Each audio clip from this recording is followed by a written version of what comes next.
നമസ്തേ. ഇനി നമുക്ക് വിഭക്തികളിലേക്ക് കുറച്ച് കൂടുതൽ ആഴമായിട്ട് പ്രവേശിക്കാം. ഇവിടെ എഴുതിയിരിക്കുന്നത് ശിവപഞ്ചാക്ഷര സ്തോത്രത്തിൽ നിന്ന് ഒരു വരിയാണ്.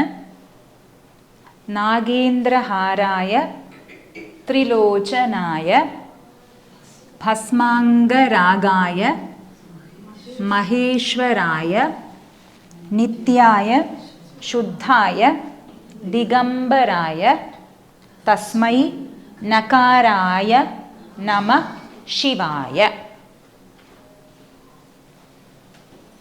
നമഃ ശിവായ. ഈ മന്ത്രം നമുക്ക് എല്ലാവർക്കും അറിയാമല്ലേ? നമഃ ശിവായ.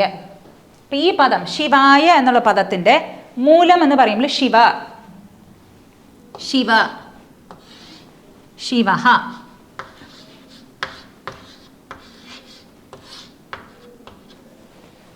ഇത് ഈ ശബ്ദത്തിൻ്റെ അന്തം എന്താണ്? അകാരാന്ത. ഏത് ലിംഗമാണ്? പുല്ലിംഗം. അകാരാന്ത പുല്ലിംഗ ശബ്ദമാണ്. നമ്മൾ 2 ക്ലാസ് മുൻപ് കണ്ടായിരുന്നു വിഭക്തികളുടെ ഒരു എക്സാമ്പിൾ. ഒരു സ്റ്റേറ്റ്മെൻറ്റിൽ കുട്ടി എഴുതുന്നു, കുട്ടി അക്ഷരം എഴുതുന്നു, അക്ഷരം കൈകൊണ്ട് എഴുതുന്നു, പുസ്തകത്തിൽ എഴുതുന്നു, അറിവിന് വേണ്ടി എഴുതുന്നു. അപ്പം ജ്ഞാനായ ലിഖതി എന്ന് നമ്മൾ പറഞ്ഞല്ലോ. അപ്പം ജ്ഞാന ആയ എന്ന് ഇടുകയാണെങ്കിൽ ജ്ഞാനത്തിന് വേണ്ടി. ഇവിടെ ശിവഃ എന്ന ശബ്ദം അകാരാന്ത പുല്ലിംഗം. ഓർക്കണം, അകാരാന്ത പുല്ലിംഗ ശബ്ദമാണ്. അകാരാന്ത പുല്ലിംഗ ശബ്ദത്തിൻ്റെ കൂടെ ഈ വിസർഗം മാറ്റിയിട്ട് ആയ എന്ന് ചേർക്കുകയാണെങ്കിൽ അവനായിക്കൊണ്ട് അതിന് വേണ്ടി എന്ന അർത്ഥം വരാം. നമ്മൾ അന്ന് കണ്ട ആ എക്സാമ്പിളിൽ ജ്ഞാനത്തിന് വേണ്ടി എന്നായിരുന്നു. ഇവിടെ ശിവനായിക്കൊണ്ട് നമസ്കാരം, നമഃ, ശിവനായിക്കൊണ്ട് നമസ്കാരം. അപ്പം ആയ വരുമ്പോഴൊക്കെ നമ്മളത് ശ്രദ്ധിക്കണം. എല്ലാവർക്കും അറിയാം, ഇപ്പം ഭഗവാന്റെ നാമങ്ങൾ പല പല നാമങ്ങൾ എടുക്കുകയാണെങ്കിൽ അകാരാന്ത പുല്ലിംഗ നാമമാണെങ്കിൽ ഇപ്പം നാരായണായ, നാരായണായ നമഃ. വേറെ ഉദാഹരണങ്ങൾ പറയൂ. വാസുദേവഃ അകാരാന്ത പുല്ലിംഗം, വാസുദേവായ നമഃ. വേറെ കൃഷ്ണ, കൃഷ്ണായ നമഃ. രാമഃ, രാമായ നമഃ. ഓർക്കേണ്ടത് അകാരാന്ത പുല്ലിംഗ ശബ്ദമായിരിക്കണം, എന്നാലേ ഇങ്ങനെ വരുള്ളൂ. ആയ. വേറെ എക്സാമ്പിൾസ്? ബലഭദ്രഃ, ബലഭദ്രായ നമഃ. മുകുന്ദഃ, മുകുന്ദായ നമഃ. ഗോവിന്ദഃ, ഗോവിന്ദായ നമഃ. ദാമോദരഃ, ദാമോദരായ നമഃ. ഒക്കെ ഇതുപോലെ വരും. ഇനി നമുക്ക് ഇതിൽ എങ്ങനെയാണ് വരുന്നത് നോക്കാം. ഇതിൽ നോക്കൂ, എല്ലാം ആയ വെച്ചല്ലേ അവസാനിക്കുന്നത്. ആയ, ആയ, ഇവിടെ ആയ, എല്ലാം അണ്ടർലൈൻ ചെയ്യാണ്.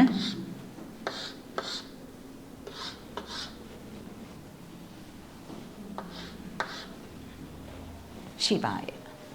അപ്പം അതിൻ്റെ അർത്ഥം എല്ലാം എന്താണ്? അകാരാന്ത പുല്ലിംഗം. പക്ഷേ അകാരാന്ത നപുംസകലിംഗ ശബ്ദത്തിൻ്റെയും ഈ ഒരു അർത്ഥത്തിന് ഇങ്ങനെ തന്നെയാണ് ഇടുക. ഉദാഹരണം, അക്ഷരം. അക്ഷരം എന്നുള്ള പദം അവസാനിക്കുന്ന അക്ഷരം എന്നാണല്ലോ. അപ്പം അത് അകാരാന്ത പുല്ലിംഗമാണോ നപുംസകമാണോ? പുല്ലിംഗമാണോ? അക്ഷരം, അക്ഷരം നപുംസകലിംഗം. അതുകൊണ്ട് അക്ഷരം, അക്ഷരാണി എന്ന് നമ്മൾ പറയും. അപ്പം അത് നപുംസകലിംഗ ശബ്ദം. അതിനും ഈ ഒരു അർത്ഥം വരികയാണെങ്കിൽ അക്ഷരായ എന്നാണ് നമ്മൾ ഉപയോഗിക്കുക. അത് നമുക്ക് നോക്കാം. എക്സാമ്പിൾ, വേറെ എക്സാമ്പിൾ നോക്കാം. ഇവിടെ നോക്കാം. നാഗേന്ദ്രഹാരായ. നാഗേന്ദ്രഹാര എന്നാണ് ശബ്ദം മൂലം. അപ്പോൾ നാഗേന്ദ്രഹാരനായിക്കൊണ്ട് നമഃ. ആർക്ക് നമസ്കാരം? ശിവായ നമഃ. ആരാണ് ആ ശിവൻ? നാഗേന്ദ്രഹാര. അപ്പൊ നാഗേന്ദ്രഹാരായ, ഹാരനായിക്കൊണ്ട് നമസ്കാരം. ത്രിലോചന, ത്രിലോചനായിക്കൊണ്ട് നമസ്കാരം. ത്രിലോചന. ഇവിടെയോ ഭസ്മാംഗ രാഗ. അപ്പോ ഭസ്മാംഗരാഗനായിക്കൊണ്ട് നമസ്കാരം. മഹേശ്വരൻ, മഹേശ്വരനായിക്കൊണ്ട് നമസ്കാരം. നിത്യനായിക്കൊണ്ട് നമസ്കാരം. ശുദ്ധനായിക്കൊണ്ട് നമസ്കാരം. ദിഗംബരനായിക്കൊണ്ട് നമസ്കാരം. ഇവിടെ എന്ത് വരും? നകാരനായിക്കൊണ്ട് നമസ്കാരം. എന്താണ് നകാര എന്നർത്ഥം?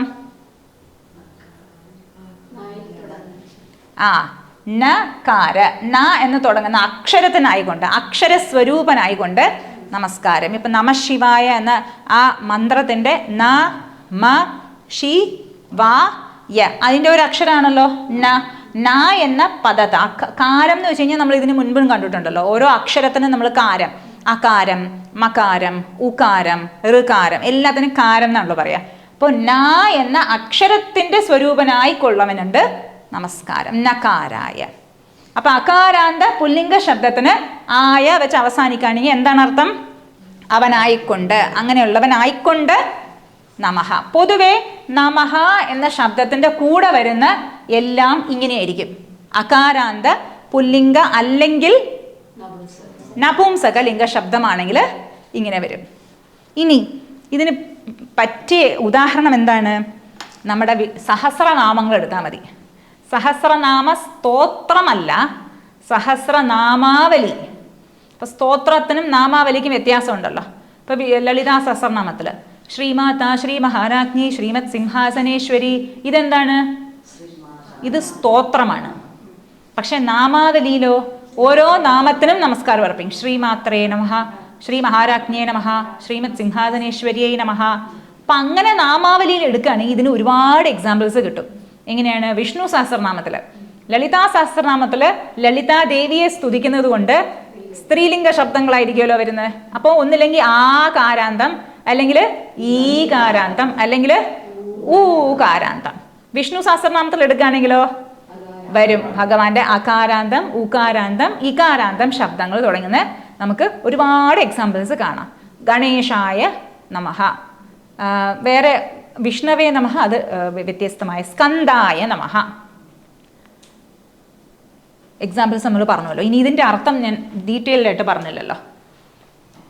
നാഗ ഇന്ദ്ര ഹാര, നാഗ ഇന്ദ്ര ഹാര, ഇതിന് സമസ്ത പദം എന്ന് നമ്മൾ പറയും. സമസ്ത പദം, സമസ്ത പദത്തിൻ്റെ അർത്ഥം നമ്മൾ അപ്പുറത്തുനിന്ന് ഇപ്പുറത്ത് വരണം. നമ്മൾ എഴുതുന്ന ഏത് ഡയറക്ഷനിലാണോ അതിന് നേരെ ഓപ്പോസിറ്റ് ഡയറക്ഷനിലാണ് അതിൻ്റെ അർത്ഥം നമ്മൾ എടുക്കേണ്ടത്. അപ്പം ആദ്യം അതിനെ പദമായിട്ട് പിരിക്കണം. നാഗ ഇന്ദ്ര ഹാര. ഇനി ഇപ്പുറത്തുനിന്ന് നമുക്ക് വരാം. ഹാര, ഹാരമുണ്ട് ഭഗവാന്.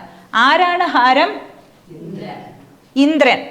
ഇന്ദ്രൻ എന്ന് വെച്ച് കഴിഞ്ഞാൽ രാജാവ്. രാജാവ് നമ്മൾ വാനരേന്ദ്രൻ, ഗജേന്ദ്രൻ, മൃഗേന്ദ്രൻ, അതിലുള്ള രാജാവ്, ആ വംശത്തിൽ ഗണത്തിലുള്ള രാജാവിനെ നമ്മൾ ഇന്ദ്രൻ എന്ന് പറയും. എന്ത് രാജാവാണ്? നാഗങ്ങളുടെ രാജാവ് ആർക്കാണോ ഹാരം, അവനായിക്കൊണ്ട് നമസ്കാരം. ത്രിലോചന.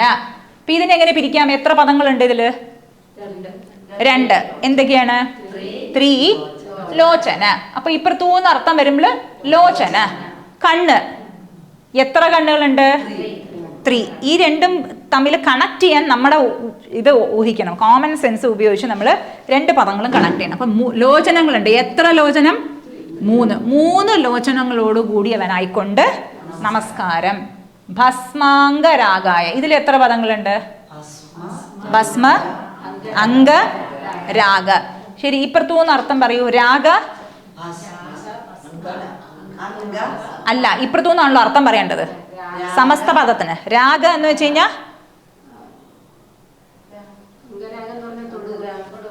അംഗരാഗം, തൊടുന്നത്.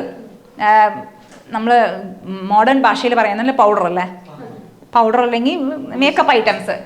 അംഗം എന്ന് വെച്ച് കഴിഞ്ഞാൽ ശരീരത്തിൽ, രാഗം എന്ന് വെച്ചാൽ പൂശുന്നത്. അപ്പോൾ രാഗ എന്തിൻ്റെ രാഗമാണ്? അംഗത്തിൻ്റെ രാഗം. പിന്നെ ഇതായിട്ട് എങ്ങനെ കണക്ട് ചെയ്യും? ഭസ്മം. എന്താണ് പൂശുന്നത്? ഭസ്മമാകുന്ന ശരീരത്തിൽ പൂശുന്ന സാധനം ആർക്കുണ്ടോ അവനായിക്കൊണ്ട് നമസ്കാരം. ഇതിൽ പിന്നെ ഒരു പദമേ ഉള്ളൂ. മഹേശ്വര, മഹാ ഈശ്വര, മഹാനായ ഈശ്വരൻ ആയിക്കൊണ്ട് നമസ്കാരം.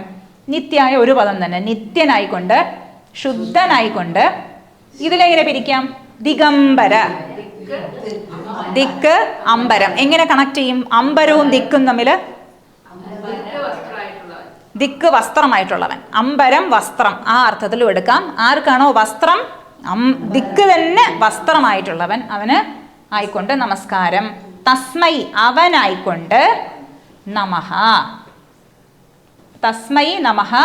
തസ്മൈ ആ ശിവായ ആ ശിവനായിക്കൊണ്ട് നമസ്കാരം. ഈ പദം നമ്മൾ പിന്നീട് നമ്മൾ നോക്കും. തസ്മൈന ആ ശിവനായിക്കൊണ്ട് നമസ്കാരം. എങ്ങനെയുള്ള ശിവനാണ്? ബാക്കിയെല്ലാം അതിൻ്റെ വിശേഷണങ്ങളായിട്ട് വരും. അപ്പൊ അകാരാന്ത പുല്ലിംഗം അകാരാന്ത നപുംസകലിംഗ ശബ്ദം വരുമ്പോൾ ആയിക്കൊണ്ട് സമർപ്പണം ചെയ്യാണ്. നമഃ എന്ന കൂടെ പദത്തിന്റെ കൂടെ നമ്മൾ ചേർക്കേണ്ടത് എങ്ങനെയാണ്?